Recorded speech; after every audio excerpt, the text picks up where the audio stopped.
No 5watt Entrevista de hoje, vamos falar sobre arquitetura e urbanismo com um especialista no assunto e professor da Universidade de Taubaté, Diego Sbruzzi.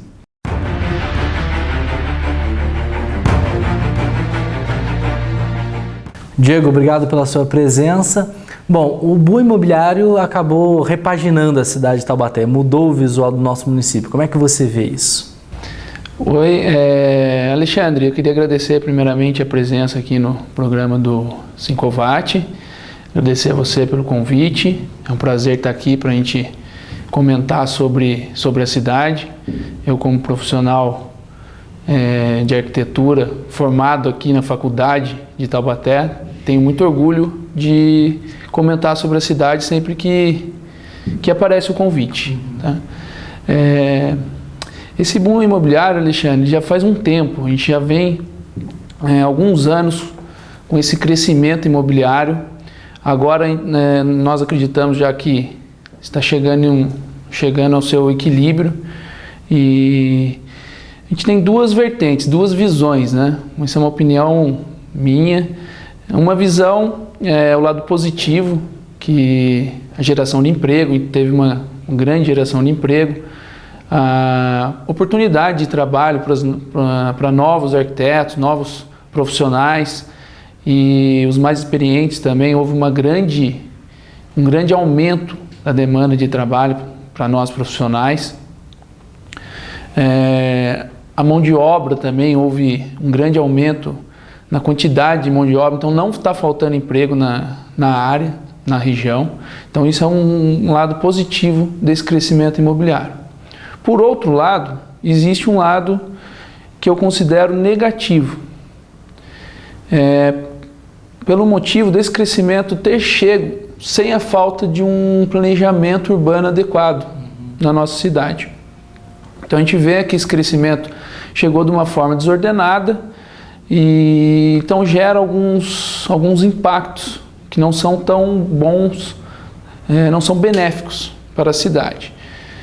Mas de uma forma geral, logicamente que temos uma visão positiva desse crescimento imobiliário. O que nós precisamos hoje é parar e pensar esse crescimento, para que no futuro não venhamos a ter problemas que venham a dificultar a vivência na nossa cidade. Diego, esse crescimento não foi só verticalmente, né? Não foram só os prédios, também tiveram vários loteamentos de alto padrão. Isso ajuda a cidade de uma certa maneira? Alexandre, de uma certa maneira, ajuda. Nós temos a necessidade hoje de segurança para os moradores, então nós vemos com bons olhos os condomínios. Porém, existe um outro lado. Eu estou sendo aqui o advogado do diabo, né? Ficar entre a cruz e a espada. Existe também o outro lado. O outro lado, Alexandre, é que nós estamos cada vez mais segregando os moradores da nossa cidade. Então os moradores, eles hoje estão vivendo em pequenos núcleos, que são esses condomínios, e se isolando do convívio normal de uma cidade vista como um todo. Então existe esse lado negativo e nós profissionais temos esse paradigma para lidar. Temos que trabalhar com isso porque hoje é uma realidade, não podemos fechar os olhos para os condomínios, é uma realidade.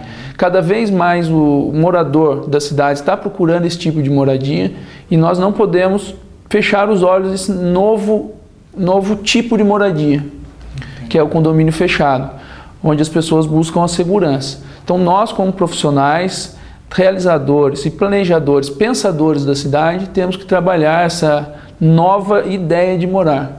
E aí surgem novos paradigmas, novos estudos, e a gente está trabalhando com relação a isso. Agora, Diego, mudando um pouquinho de assunto, como é que você vê essas decisões sobre o patrimônio histórico aqui na região central? Na verdade, essas discussões, né? Alexandre, essas discussões é um assunto polêmico. Existem algumas vertentes que são... alguns apoiam, alguns discordam totalmente. Eu vejo da seguinte forma. Uma das vertentes que a gente tem hoje na cidade é que é a favor dessa verticalização no centro da cidade. E acham que essa verticalização não prejudica em nada o patrimônio e vai trazer o desenvolvimento para a região. Uma outra vertente é a vertente que prioriza o patrimônio histórico da cidade. Eu não quero citar nomes aqui para a gente, né, acabar não criando nenhuma... mesmo porque as pessoas não têm o direito de responder agora. Então não quero citar nomes. Mas existe uma outra vertente a qual prioriza o patrimônio da cidade, a qual também tem sua razão, que o patrimônio merece esse cuidado. Porém, nós também necessitamos de desenvolvimento. A minha posição qual é? Eu acredito que essas duas vertentes precisam se unir e bolar uma ideia, planejar uma ideia em conjunto para planejar esse desenvolvimento. No centro da cidade, hoje, com a verticalização, nós, arquitetos, urbanistas, sabemos que alguns fatores negativos podem ocorrer. Tá? A gente já tem o exemplo do centro de São Paulo, de outras cidades maiores, a gente pode usar como exemplo. Alguns fatores como sombreamento, por exemplo, das ruas. Se todo o centro, por exemplo, for edificado hoje, nós temos as ruas de Taubaté são muito estreitas. Então a gente tem um sombreamento das ruas, um fator que não é positivo para a cidade. A gente tem a questão do adensamento, uma maior quantidade de pessoas se dirigirem ao centro. Isso pode também ser um lado negativo. Por outro lado, o centro hoje ele está carente de moradia. É uma região que durante o dia ela tem um movimento grande, você tem uma vida no centro. E à noite, bem apagado, né? O centro é apagado. Então a gente é carente de trazer moradia para o centro, para trazer essa vida também noturna para o centro. Só que deve ser de uma forma planejada, e se nós conseguirmos aliar as duas vertentes, a proteção do patrimônio, a vertente de verticalização, o poder municipal, e conseguir organizar um pensamento, como nós também profissionais, né? Logicamente os planejadores, urbanistas, e conseguir planejar uma intervenção adequada, seria o melhor resultado para a cidade. Bom, você falou aí em patrimônio, o que você pensa dessa polêmica da obra do DEC da Prefeitura? Bom, o Alexandre está tocando em assuntos polêmicos aqui hoje, a gente também não vai fugir da raia, vamos falar. A questão do DEC, Alexandre, eu acho que é uma questão que eu fiquei muito triste, era uma obra do patrimônio da cidade, o qual tinha o seu valor. A Prefeitura, do seu lado, diz que vai revitalizar que vai voltar a ser o que era o prédio. Os especialistas da nossa cidade com relação ao patrimônio dizem que não tem como mais haver essa recuperação, que o que foi degradado já não tem como voltar. Então, na minha opinião, eu acho que faltou um pouco de sensibilidade de todas as partes envolvidas antes do início da obra. Entendi. Bom, vamos falar agora mais especificamente da tua área. Como é que anda o mercado de arquitetura, urbanismo, interiores, aqui na nossa região principalmente? Bom, o mercado de arquitetura, principalmente aqui na cidade, teve um crescimento muito grande. A gente tem vários profissionais novos surgindo, os profissionais já consagrados continuam com o seu trabalho, e a gente vê uma mudança cultural nos nossos clientes. Isso é muito interessante para nós da área. A gente vê cada vez mais o sentimento de importância da contratação de um profissional adequado para o projeto da sua residência, um arquiteto, um engenheiro, um decorador, um designer de interiores, um personal stylist. E a gente vê com bons olhos isso, a gente vê que a cultura mudou bastante de uns tempos para cá, e espero que isso continue dessa forma e para melhor. E isso está ajudando a valorizar os imóveis, né, Diego? Com certeza, Alexandre. Um projeto arquitetônico, de designer de interiores para um imóvel, ele agrega muito valor ao imóvel. Então, todo o investimento que é feito antes da obra, posterior à obra, o retorno ele é muito mais do que o investido.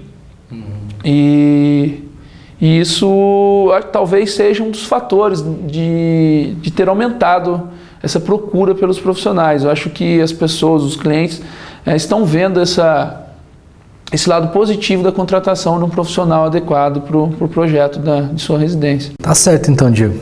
Mais uma vez eu agradeço a sua participação no nosso programa. Obrigado, Alexandre. Eu que agradeço. É sempre positivo para nós, profissionais, moradores aqui da cidade, expor nossas ideias. E agradecer ao 5watt e ao Alexandre novamente. Obrigado pelo convite.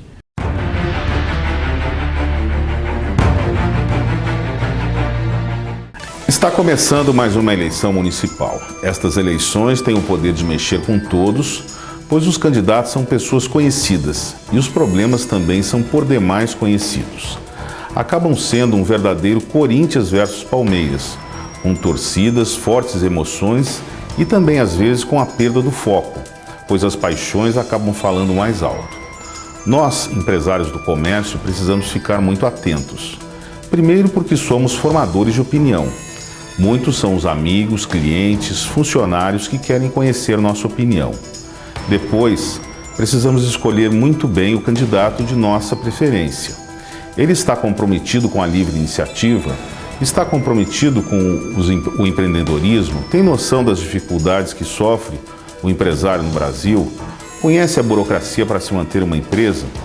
Portanto, cautela ao fazermos nossas escolhas. Tanto o prefeito como o vereador possuem canetas poderosas que tanto podem fazer o bem como serem desastres completos. Gostaria de lembrar um fato que ilustra como isto pode acontecer. Os vereadores de Taubaté aprovaram por unanimidade e o prefeito sancionou a criação de um novo feriado dia 5 de dezembro. Podemos trabalhar neste feriado, mas pagamos um pedágio por isto. Também nesta data, os trabalhadores que são nossos clientes já receberam a primeira parcela do 13º salário, o salário de novembro e corremos o risco de, nesse feriado, os consumidores correrem para compras em outras cidades. É ou não um grande desastre? Portanto, vamos tomar muito cuidado com nossas escolhas. E a gente fica por aqui. Continue bem informado. Acesse 5watt.org.br. Nos vemos na semana que vem. Até lá!